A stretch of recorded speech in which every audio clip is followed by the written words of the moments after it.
Welcome to the Spark series, where we ignite conversations with innovators, entrepreneurs, and changemakers creating real action. Our goal is to spark ideas, share journeys, and inspire action. My name is Jason Williams, CEO for the Society of Innovators at Purdue Northwest. In this episode, we're going to discuss personal vision, traits of entrepreneurs, ethics, leadership, resilience, and character building. And now, I'm excited to welcome today's Spark Series guest, Chef Maurice Shelton, better known as Chef Blāque. He's the owner of Steel City Bakery and Black Rose Pastries, and a TV personality who first captured national attention as the winner of Netflix's Sugar Rush. Beyond the kitchen, he's built a reputation as a leader, speaker, and entrepreneur who champions resilience, creativity, and community.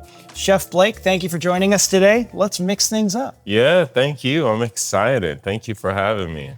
Take us back. You grew up on the south side of Chicago, the Gary community. What was your first job? What did you learn from that? When I think about what really got me into the industry, I think about working at the grocery store. I remember applying to be a cake decorator and not having any experience at all. It was at Food for Less in Inglewood, 71st and Ashland. And they didn't hire me as a cake decorator. It started off, they hired me as a deli worker, and I had to work my way through the ranks. What drew you to the cake decorating? You know what? I was kind of one of those interesting kids where I was all over the place, a little bit creative. And so I always loved sweets growing up with my grandmother. And so I needed a way, really, honestly, to kind of have dessert before dinner. So it started off baking some cookies, and that was my kind of gateway into baking and decorating right there. Yeah, love it. And quite honestly, you got to question anyone that doesn't love sweets. I know there's some out there, but we'll question those folks. You know, kind of a good segue here. I mean, you've spoiled us. You came with some treats. So, kind of tell me, well, what are we looking at here? If you want to give us a show and tell. For sure. So here we have some of my most favorite treats or the most popular, right? And so starting here on the left side, you'll notice a series of cakes, right? So these are our cake loaves that we have at Steel City Bakery, starting with the most popular, the strawberry shortcake, right? So there's some vanilla chiffon bases that we do, and then we make a homemade macerated strawberry puree, and then we actually make our strawberry vanilla crumble paired with the Swiss meringue. And then we kind of elevate it where we go through where we have the same vanilla chiffon with the pistachio caramel and salted pistachios. And then we have a lemon chiffon cake. Definitely want to try something here. Maybe I'm getting ahead of myself, but as you're explaining this, I mean, you started in the kitchen. You got to be that cake decorator, right? Following along maybe some of Grandma's recipes. Absolutely. How do you learn all of this? It takes a lot of dedication. You find your base, right? So just like anything, you have a base and you have a standard. And if that works, then you just build up on that, and then you create variations of it based off of what people want, right? So some of the things which I didn't know that people would love pistachio and caramel, right? But some of those things people ask for, and you have to be willing and open yourself up to explore those things, because in order to be a successful entrepreneur, you got to realize that other people are supporting you, and it's not just about you. Man, I got so many more questions. I look forward to this, but let's try something here. So you said this was kind of a mix of your favorites and your top sellers. Yes. So let's try. What's one of your favorites? I love lemon, right? I love lemon. Lemon has a zing and a zest to it, but also it's a lemon caramel, right? So there's different notes that you're going to expect. All right. So I'm gonna dive into the. Here, I don't know if I'll dive in. Yeah. I absolutely love it. And be sure to get some of that cake down in there too. All right. Yeah. So we got some fresh zest on top. We got a little bit of cake here. Yeah, that is. And we got some lemon caramel, right? Yeah. You're right. That icing's not too sweet. And it almost melts in your mouth a little bit. Yeah. Because it's made with real ingredients, Yeah. And so, now we want to learn a bit more about the Chef Blāque, the entrepreneur. And you shared your journey, your early interest in cake decorating. But as far as a career, you didn't necessarily start in food, right? So, kind of walk us through that. How did Chef Blāque, the entrepreneur, come about? I didn't start in food. Back in high school, I was really into a totally different thing, right? Some people would almost call it tech. I used to do programming.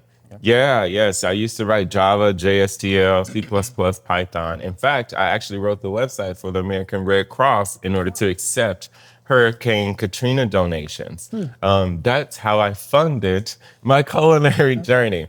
Since I've actually worked in a multitude of careers. So things from tutoring, from coaching. I worked sales. I even worked in aviation, believe it or not. And working at the airlines allowed me to afford myself the ability to travel and kind of expand that palette. And so while I knew I still wanted to be a baker and a sugar artist, I couldn't afford to travel. So I just positioned myself in the industry that allowed me to do so. And because of that, I was able to travel to multitude of countries and areas within the United States in order to say, hey, look, what does the hummingbird cake taste like in Georgia? What are the pastries like in Birmingham, UK, or Dublin, Ireland?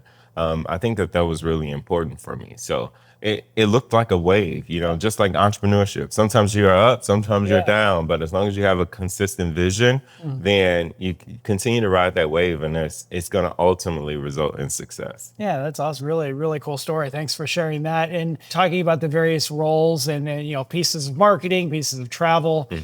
Incredible journey that built towards your success later on. But I guess in hindsight, was there intentionality behind that? I guess were you making some of those decisions knowing, I need to learn more about marketing because eventually I'm going to chef someday?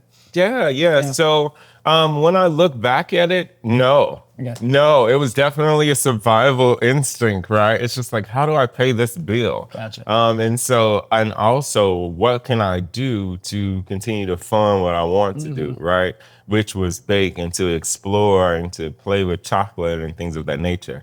And so having realized that life is life and bills are reality, right? I just got jobs that I could see a little small benefit, then maybe I could apply to what I was doing. I knew that I never wanted to permanently stay there. Gotcha. I just needed to kind of stay afloat until everybody else realized how great I was. Yeah, love it. No, thanks for sharing that. And so I guess take us, back to, when were you able to kind of flip that switch, or make that leap, to actually cooking on your own and make a career of it? Yeah, so in 2006, I actually started Blāque Rose Pastries. That was fresh out of high school. And it wasn't until 10 years later that I garnered all of this experience through the multitude of jobs and industries and working in those positions where I was able to actually step away from the traditional 9 to 5 and say, I'm going to invest in myself, right? And so I was officially able to activate a commercial kitchen in the Chicago area. And I realized that there was an opportunity here in the Northwest Indiana area, and I wanted to expand there, which was the birth of Steel City Bakery. Yes, right. So we started off Blāque Rose and then came to the Iron Belt, if you will, and we decided to kind of go full force. And in 2016 was when Steel City Bakery was able to be born. And then eventually, right, competing on Netflix's Sugar Rush. And I mean, that had to have been an intense experience. So tell us a little bit about that. And I guess specifically, how did that experience or moment, in your life, if you will, shape your confidence and mindset as an entrepreneur going forward? Yeah, absolutely. Competing on Netflix Sugar Rush was an amazing, reality for me. I was not expecting to compete on Sugar Rush. Now, I will say that as an entrepreneur, we often feel imposter syndrome. Lean into that, right? Yeah. Lean into your imposter syndrome, because that's just saying that, hey, you're growing. There's something there, right? It may not look like a traditional background. And that's what I did. I leaned into it. It was a crazy, wild experience where I met all of these industry icons. I even met Betsy Johnson. Like, it was crazy. Yeah. And when I tell you that I just relied on my experience, because I knew that I knew how to bake. I just never competed before. And guess what? It looked good and it tasted good. And I won. And it really did a lot for me and allowed me to say, hey, look, I'm going to take more risk on myself and believe in what I want to do. And I'm going to trust my first instinct. Yeah, how exciting. And I guess one important thing there you really alluded to, right? I mean, kind of that fear, of that imposter syndrome, but then obviously that high of winning. So, right, I mean, it's fair to say entrepreneurship is full of ups and downs. Maybe take us to, one of those downs, one of those valleys or setbacks. What did that look like and how did you bounce back? Yeah. Nobody believes in your dream the most like you do, right? And so you have to essentially develop a proof of concept and prove that you're worthy of anything before other people start to see you.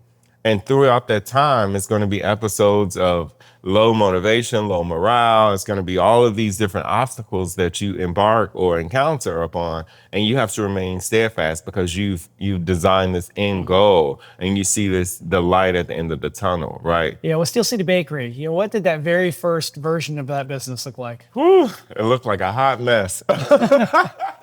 That very first version of the business was like, say yes to everything, right? Yeah. Say yes to everything. We want to make sure that we are pleasing the people. And then I realized that we can't be effective.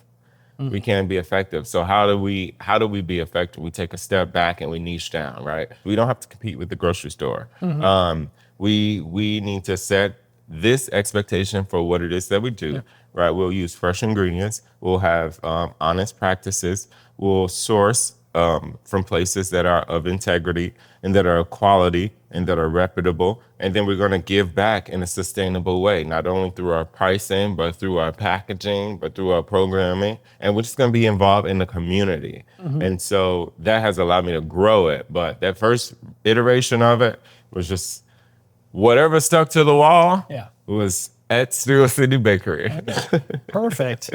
Recently, have loved seeing your name in the locally, talking with youth and getting to schools. When you're doing things like that, what is the core message you're trying to get across to students that do have an interest in business or entrepreneurship? Yeah. I really do think that it's important to give back. Growing up in a single parent with my mom and my grandmother, that was absent father.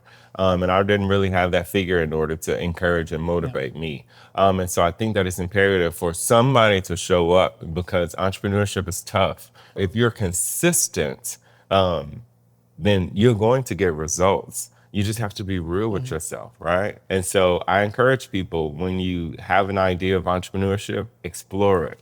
Explore fast, like Warren Buffett said. Fail fast, fail hard, fail first. So that you understand that this is something that you can succeed in, want to do, or don't. Okay, that's really good. And then I'm gonna wrap up one question we ask all of our guests, and want to talk about innovation. What does innovation mean to you? Define that for me. I think being innovative is really about exploring agility, right? And so being able to take things that are currently existing and use them in a unique way, whether or not that's going to be me taking my recipes, right? So vanilla cake recipe and pairing it with different flavors, or just me really approaching something with a little bit of creativity behind it. I do believe that where there's a whisk, there's a way. Yeah. And with that being said, always take a risk, man. If you're young, especially the youth, right? Take the risk. Don't be afraid to explore what it is that your mind creates. Yeah, awesome. So where there's a whisk, there's a way. And also life's too short, eat sweets, right? Eat sweets. We'll dessert before and after dinner. Love it. Chef Blāque, thank you so much. Really appreciate you taking the time to join us. Absolutely. Thank you. I appreciate that as well.